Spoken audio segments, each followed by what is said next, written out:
पासून सांगतोय की ज्या ज्या घटकांना भेटणं आवश्यक आहे, ज्या ज्या लोकांना भेटणं आवश्यक आहे निवडणूक विरोध करण्यासाठी, त्या सगळ्या लोकांना आम्ही बोलू आणि भेटू पण, आवश्यकता भासेल तर भेटू. प्रशांत परिचारकांना यापूर्वी शब्द दिला गेलेला होता की तुमच्या विधान परिषदेसाठी आम्ही प्रयत्न करू. बावनकुळे साहेबांनी स्वतः कशा पद्धतीने त्यांच्याशी काही संवाद झाला का? मी आपल्याला एक सांगतो की भारतीय जनता पक्ष आणि खास करून आमचे नेते देवेंद्रजी दिल्या शब्दाला पक्के असणारे नेते आहेत.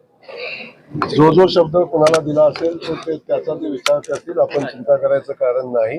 प्रत्येकाला न्याय देण्याची क्षमता आमच्या पक्षाची आहे आणि आमच्या नेतृत्वाची आहे. आम्ही सगळे मिळून प्रत्येकाला न्याय द्यायचा प्रयत्न करतो.